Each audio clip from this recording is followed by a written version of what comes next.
Troisième question. Si une action perd 50%, ça c'est une question très importante, elle est hyper pertinente et importante à comprendre quand on investit. Bonjour à tous, j'espère que vous allez bien et que vos finances vont très très bien. Je sais que c'est pas forcément un bon moment pour les investisseurs en ce moment. On a toute l'économie qui est impactée par cette guerre en Iran. Alors on va espérer que ça se finisse le plus rapidement possible, hein, que tout le monde fasse la paix et arrête de se tirer dessus. Aujourd'hui, on a énormément de raffineries qui sont endommagées, ce qui va avoir un impact énorme sur l'économie mondiale, hein, je le rappelle, hein. Une raffinerie, ça se reconstruit pas en 2 jours. Ça va prendre des années avant d'être reconstruit, retesté, revalidé et remis en fonctionnement. On a déjà des impacts en France, puisqu'on a l'État qui va demander à des raffineries françaises de produire plus que d'habitude. Donc voilà, on a vraiment des impacts sur l'économie globale. Et même en France, même si c'est loin, on a des impacts. Et ça sera toujours le cas, parce qu'on a aujourd'hui la Chine, qui est l'un des premiers bénéficiaires du détroit d'Ormuz et de ce pétrole qui vient d'Iran, qui va être impacté, et qui est, je le rappelle, l'usine principale du monde, la Chine. Donc tous les produits qu'on achète d'habitude vont être impactés, que ce soit les vêtements, les batteries de voiture, etc., etc. Voilà, franchement, moi je m'attends à une baisse progressive sur la durée. Pour l'instant, ça a commencé, hein, depuis un mois. Je pense que ça va continuer encore pour plusieurs mois, voire toute cette année. On va voir. Je continue de vous documenter tout ça sur cette chaîne, hein, ce que je fais, ma stratégie.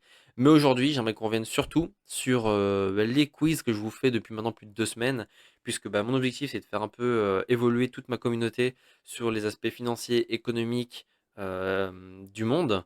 Et donc là maintenant, je pense que voilà, je vais vous en faire un tous les jours, une question sur l'économie, sur la finance, sur l'immobilier, peu importe, pour un peu cerner et faire monter en compétence tout le monde. Alors n'hésitez pas à y répondre, à vous abonner si vous voulez aussi gagner en compétences sur ces domaines-là. Et puis comme ça, moi je vous ferai des petites vidéos un peu bilan pour vous revoir un peu vos réponses et donner mon opinion là-dessus. On va commencer avec cette première question. Quel pourcentage de votre patrimoine est en liquidité? Ça me permet un peu de cerner le profil des investisseurs que j'ai sur ma chaîne avec, est-ce qu'ils ont plutôt un profil prudent? Est-ce qu'ils ont profité notamment de cette guerre? Alors c'est un peu sale de dire ça, mais c'est un peu aussi quand il y a des périodes de crise où les investisseurs profitent des marchés décotés pour racheter. Donc là, je vois que c'est la dominance des personnes qui me suivent, hein. Il y a 44% des personnes qui me suivent qui ont moins de 10% de liquidité. Donc c'est mon cas, hein. Moi, si on regarde mes investissements, on voit que j'ai plus que 1% en liquidité. Voilà, j'ai 50% ETF, 50% actions, ça c'est ma stratégie. Et là, on voit qu'en liquidité, j'ai plus rien. Voilà, je suis à sec. À côté de ça, on en a d'autres qui sont plus prudents, avec notamment une ou deux personnes qui ont plus de 50% de liquidité disponible de leur patrimoine, donc c'est énorme. Mais voilà, je serais curieux, si vous êtes parmi ces personnes-là, n'hésitez pas à me dire qu'est-ce que vous attendez, quel est votre plan. Ça serait intéressant de le partager à tout le monde. À côté de ça, deuxième question, quel est le principal avantage des intérêts composés? Donc là, vous êtes à 90% tous d'accord, vous êtes 9 sur 10 à avoir répondu générer des gains sur les gains, bien sûr. Vous investissez 100 euros. La première année, vous faites 8% de performance. L'année d'après, vous avez 108. Et l'année d'après, le but, c'est de faire 8% toujours, mais sur ces 108 et non sur ces 100. Voilà, donc vous faites des gains sur la valeur de l'année dernière. Donc voilà, c'est des gains sur des gains sur des gains sur des gains, à condition que l'année précédente soit en positif. Voilà, moi j'attends de voir si cette année 2026 sera en positif, hein, je l'espère, mais on peut pas le savoir. Et là, pour l'instant, ça paraît mal barré pour moi, en tout cas. Donc, on va le voir. Mais en tout cas, sur le long terme, l'économie mondiale a fait environ 7 à 8% de rendement. Donc, voilà, moi, je suis un investisseur long terme. C'est avec une stratégie de long terme. Donc, voilà, j'utilise cette stratégie d'investissement sur les gains pour que mon patrimoine puisse s'accroître dans le temps. Voilà. Quelqu'un a mis éviter les pertes. Non,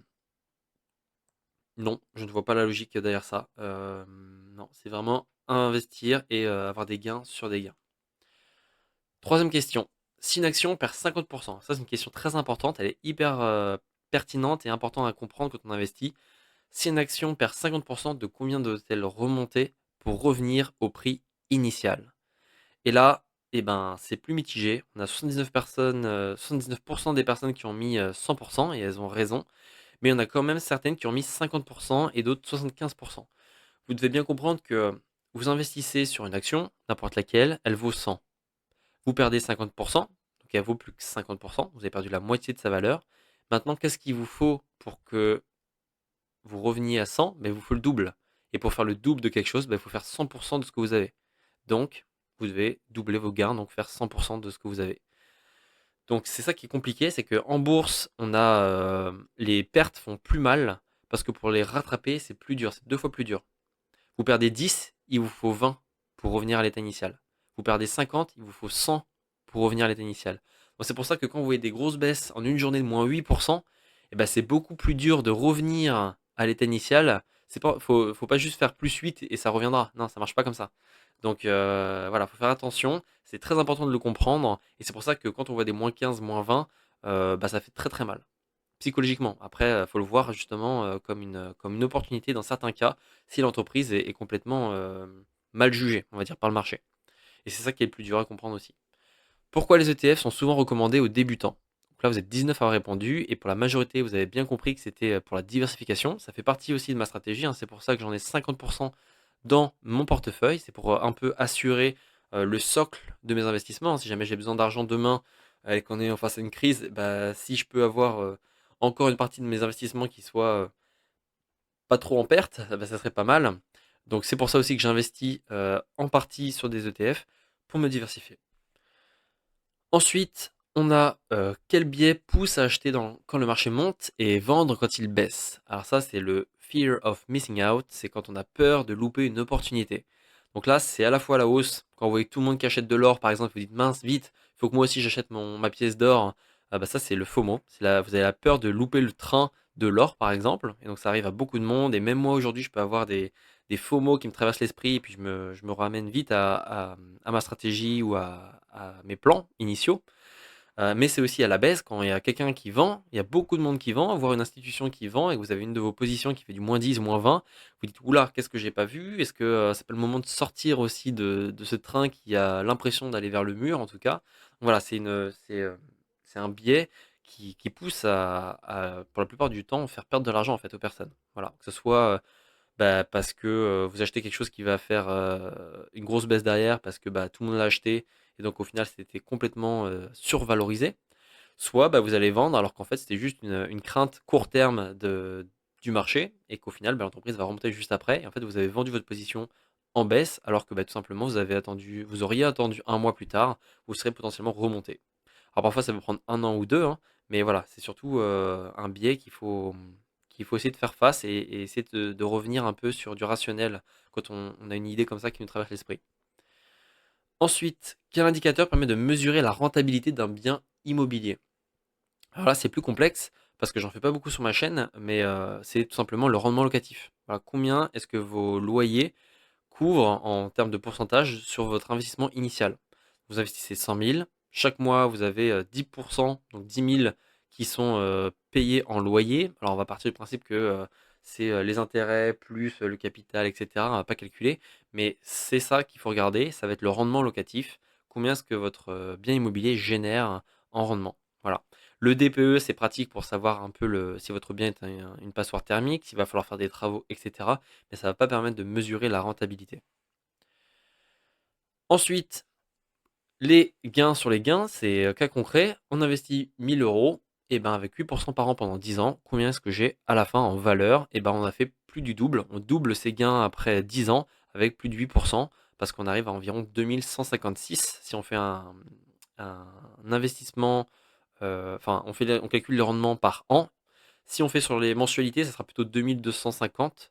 Mais là, voilà, c'est par an. Et donc, voilà, c'est plutôt 2200. Donc là, c'était pas évident pour tout le monde. Après, ma question n'était pas assez précise, je pense. Donc voilà, prochaine fois, je ferai un peu plus de détails. Ensuite, si ton argent dort à 0% et que l'inflation est à 5%, que se passe-t-il? Là aussi, c'est assez clair pour tout le monde, hein. Sur 20 réponses, sans faute, tu perds du pouvoir d'achat. Voilà. 5%, c'est énorme. Et là, vu ce qui se passe en Iran, on risque de retrouver de l'inflation. Donc bah, le livret A va peut-être remonter. Donc ça, c'est bien pour ceux qui n'ont pas de stratégie, qui vont tout simplement placer sur leur livret A. Mais à côté de ça, bah, c'est pas bien pour ceux qui n'ont pas investi, parce qu'ils vont se faire tout simplement grignoter leur argent, la baguette va coûter plus cher, tout ce qu'ils vont acheter vont coûter plus cher, et leur argent va pas prendre plus de valeur, il va juste dormir sur des comptes courants par exemple. Donc ça, c'est aussi pour ça que moi j'ai commencé à investir, c'est pour notamment au moins battre l'inflation. Donc j'espère que mon argent va travailler plus que 5% par exemple. Quel actif est généralement le plus risqué? Alors là, il y a un peu de tout. Il y en a qui ont mis livret A, ça m'a fait un peu rire. On va y revenir. Alors bien sûr, c'est des actions individuelles, hein, c'est là où on prend le plus de risques, hein. Je peux vous donner mon cas personnel. J'ai ces 50% en ETF pour justement me diversifier dans des centaines d'entreprises, mais j'ai les actions individuelles, alors je dois en avoir entre 8 et 9 entreprises, où là, bah, vous le voyez, soit ça se passe très bien, on a SML là, alors si je me mets sur un an, on a des très bonnes performances, on a 77% de performance et là on a plus de 3 000 € de plus-value. Mais ça, c'est aussi dans les cas négatifs. Si on voit sur Interactive Broker, c'est là où j'achète des entreprises. Bon, là, c'est que des américaines, mais l'objectif, c'est d'avoir des entreprises étrangères. Ben là, on voit que Adobe, j'ai moins 25% par exemple. Donc là, je prends beaucoup plus de risques parce que soit l'entreprise, ben, ça se passe bien, soit ça se passe pas bien. Là, Adobe, on a des doutes sur l'IA. Est-ce qu'elle va se faire disrupter? Le CEO vient de partir, donc est-ce que le cap va changer? Est-ce que ça va bien se passer pour le futur? Voilà, il y a pas mal de doutes. Donc c'est aussi ça, s'exposer aux actions individuelles. Donc c'est pour ça que c'est la bonne réponse. Le livret A, je pense que les gens l'ont mis parce que bah, on a quand même pas mal de sujets en ce moment avec l'État qui parle de piocher dans l'épargne des Français. Donc bah, le livret A fait complètement partie des cibles de l'épargne des Français. Donc je comprends aussi ce clin d'œil au risque du livret A. Maintenant, bon, bon, ça serait vraiment un drame, une grosse crise si jamais ils allaient piocher dedans, mais je le comprends, je le comprends. Ensuite, un dividende, c'est quoi? Un bonus gratuit. Non, non, non, c'est pas un bonus gratuit, rien n'est gratuit, il n'y a jamais rien de gratuit dans la vie, il y a toujours quelque chose. Donc la bonne réponse était une partie des profits redistribués. Donc quand vous achetez une action, vous voyez son cours, elle coûte 100 euros. Et ben, le jour où vous allez avoir le dividende distribué, bah, si ça vaut 3% de ces 100 euros, vous allez recevoir 3 euros dans votre portefeuille de liquidité. Et ben, l'action, le jour même, va descendre à 97 parce qu'elle a distribué 3% à ses actionnaires. Voilà, tout simplement. Donc, en fait, la valeur de votre action va diminuer. Donc vous gagnez rien vraiment, c'est juste votre action qui va se splitter en deux, avec une partie en cash et une partie en valeur boursière, tout simplement. Ensuite, nous avons quelle erreur est la plus fréquente? Alors là, c'est très général. Attendre le bon moment était pour moi la plus pertinente. Pourquoi? Parce que ben, beaucoup de gens se disent c'est pas le bon moment, on est en pleine crise, on sait pas trop ce qui va se passer. C'est vrai, mais le problème c'est qu'on sait jamais ce qui va bien se passer. Donc il faut investir régulièrement, comme ça, que ce soit une bonne période ou une mauvaise période. Bah, comme ça, psychologiquement, c'est beaucoup plus simple d'accepter puisque bah, on achète à tous les moments. Voilà. Donc le bon moment, c'est vraiment si vous avez une bonne compréhension de l'économie, une bonne compréhension de la finance de manière générale et même ça, c'est pas forcément évident. Ceux qui le font, c'est plutôt les institutions financières. Vous le voyez quand il y a des grosses baisses de -10, -15%, ça c'est parce que quelques institutions ont vendu, une position à -10, enfin à plusieurs milliards de dollars, ce qui a un gros impact sur, les marchés financiers. Mais à titre particulier, faut pas trop, le regarder parce que ça doit pas rentrer en compte dans vos investissements, sauf, bah, si vous êtes, trader. Si vous êtes trader, là, c'est autre chose. Trop diversifié, 13%, en effet. Diversifier, c'est important parce que, bah, il faut pouvoir, avoir, son patrimoine qui s'apprécie à peu près dans tous les cycles, que ça soit, des guerres, que ça soit des phases de croissance et cetera. Mais, bah, c'est pas parfois, trop diversifié, ça fait que vous avez potentiellement aussi aucun gain. Peut-être vous battez à peine l'inflation, donc il faut faire attention aussi. De trop se diversifier, ça peut avoir un impact énorme aussi sur votre performance. L'effet de levier. Alors l'effet de levier, c'est souvent utilisé pour les achats immobiliers, parce que bah, vous allez avoir par exemple un emprunt, vous avez 10 000 dans votre poche, vous allez investir 100 000 parce que vous allez emprunter 90 000 à la banque. Donc là, vous avez un effet de levier. Et donc bah, si votre bien locatif, par exemple, fait 10% de rendement, eh ben, vous allez avoir 10% sur ces 100 000 de rendement, et pas 10% sur votre 10 000 à la base. Donc c'est ça l'effet de levier, ça amplifie les gains mais ça amplifie aussi les pertes. Si jamais vous n'êtes pas à 10% de gain, mais vous êtes plutôt à -2, bah là vous allez faire -2% sur ces 10 000. Donc enfin, vous voyez le truc. C'est à la hausse comme à la baisse. Ça, je pense que vous avez tous bien compris. Sur 12 réponses, vous êtes à 100% d'accord. Ensuite, la question, il y a un jour, sur quoi es-tu imposé en bourse? Là, pareil, pas de mauvaise réponse. Vous êtes imposé sur les gains réalisés. Alors ça, c'est pour l'instant. Je ne sais pas si vous avez entendu parler de l'impôt sur les, fortunes, improductives ou sur l'épargne improductive. Bah, c'est, tout simplement un projet de loi qui disait de, vous imposer sur des gains que vous n'avez pas encore réalisés. Donc ça veut dire typiquement dans mon cas, là, ils vont regarder tout simplement mes performances sur, sur l'année, ils vont voir que j'ai 13% de performance, et ben ils vont dire, bah Tristan, tu nous payes 2% sur tout ça. Voilà. Donc moi, sur un petit patrimoine à 26 000, c'est pas énorme, mais pour ceux qui ont 100 000, 200 000, là, ça commence à faire lourd, sachant que c'est chaque année. Donc là, je sais pas si ça passera un jour, hein, je vous documenterai ça si ça arrive, mais voilà, je ne l'espère pas. Et ensuite, la question de ce matin, c'était quel est le principal avantage du PEA? Donc, bah, tout simplement, la fiscalité réduite après 5 ans. Je le rappelle, aujourd'hui, le PEA, après 5 ans, on n'a plus que 17, alors c'est passé à 18,4 maintenant, 18,6, je crois, d'impôts sur les plus-values réalisées. Donc voilà, c'est un avantage fiscal. C'est 18,6, c'est moins que 31,4 normalement de la flat tax totale.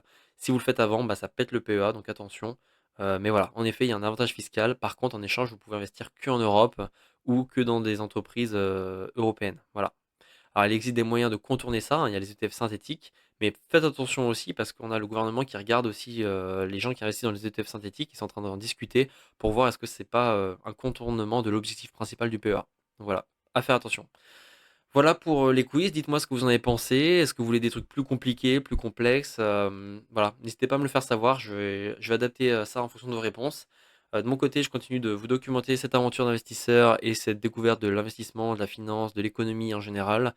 Alors, bah, merci de me suivre, n'hésitez pas à vous abonner, et puis prenez soin de vous, prenez soin de vos finances, et puis on se dit à très bientôt. Salut!